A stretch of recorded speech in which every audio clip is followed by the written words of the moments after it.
Hi guys, this is Hiro. How's everyone doing today? Ajibale Kemcho, Ad Sub Keseho. So today we're discussing for a planet sign placement versus house placement, okay? Which is more important? And you can apply this concept for any chart, okay? The Lugna chart, any divisional chart, whatever.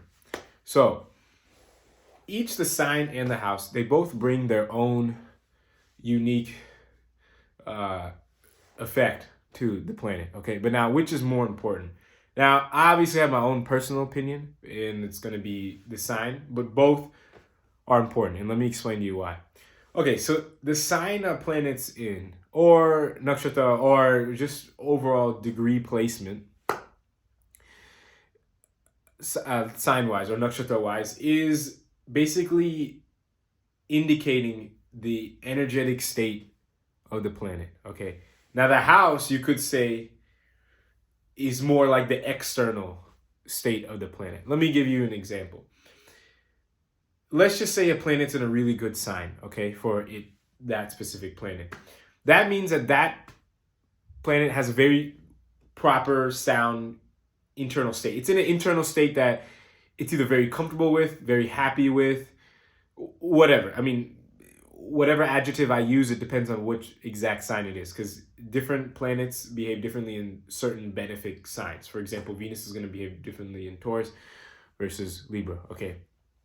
But it's basically the state of being of the planet. Now, the house is the external kind of state. So, if a planet, let's just say, for example, is in a very good sign, but in a bad house, this could, like, let's just say, 8th house or the 12th house, right?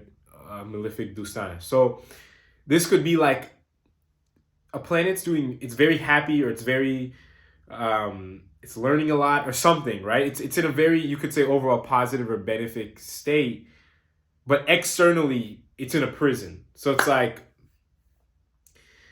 both the effects are there. So it's like someone thriving very well in a prison, kind of.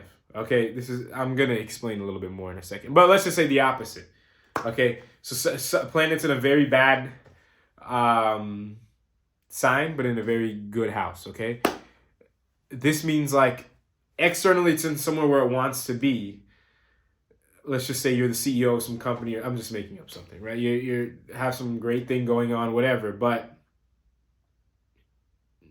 let's just say you're living in a multi-million-dollar penthouse or whatever, but you are super depressed, unethical, really just tanking down mentally and spiritually in life. You get what I'm saying, right? So this is kind of the effects of both. So you can kind of see, okay, which one would you like? Okay, would you rather have this or this?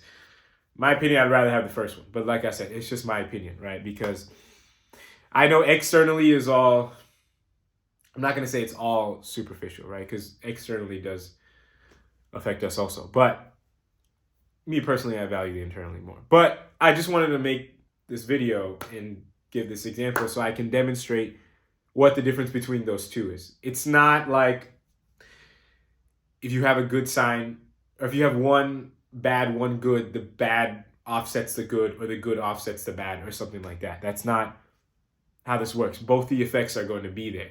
Okay. Um,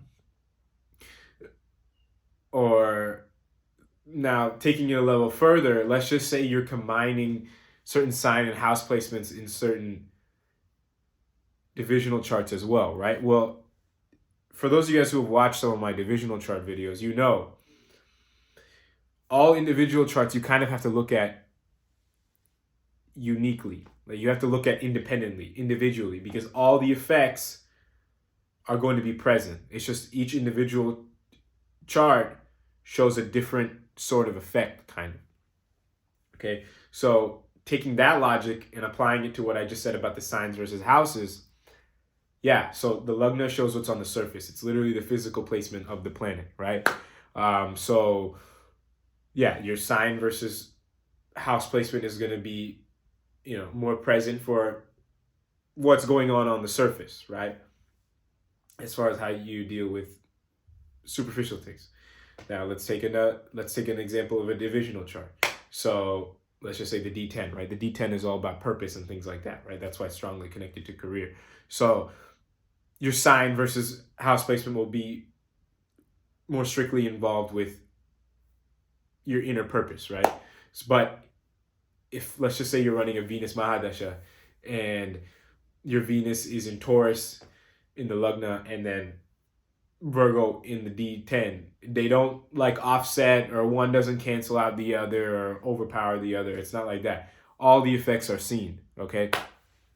So you got to look at it like that. And going back to the example I gave at the beginning with the house versus the sign placement about the prison and the penthouse, right? Someone thriving in a prison or somebody doing really badly in a penthouse. I'll give you a more specific example, okay? Let's take Mercury. Let's take the fact that Mercury is in Virgo in the 12th house, okay?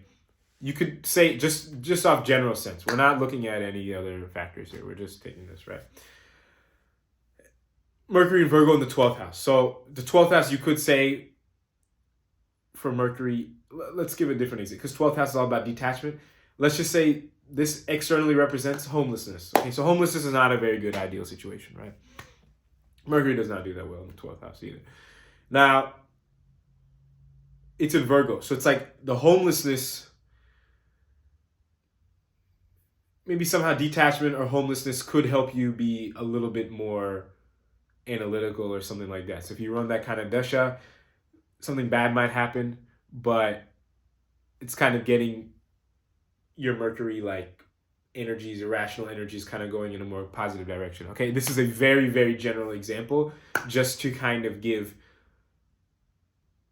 that extra juice of wisdom, you can say, right? So that you can fully understand the whole concept by yourself. I'm just kind of giving you like a little bit of pieces and then you can kind of form it together yourself, okay? And let's just take the opposite example. Mercury is in the 10th house, which it does pretty good in, and it's in Pisces, right? So this is like, it has a lot of stuff, right? But it's just not, it just feels very lost. It's not able to really solidify internally, rationally what's going on and everything that goes on in 10th house. It just feels very lost about in general, okay? But obviously if you're running the Mahadasha of that planet, that lostness is going to carry over in general, okay? So I think that's it. I just wanted to explain this. I've talked about this in other videos before, but I wanted to just touch on this point just to make this clear, okay? But if you have any questions or comments, as usual, you can let me know. And until next time, I'll talk to everyone later. Thank you all very, very much for watching.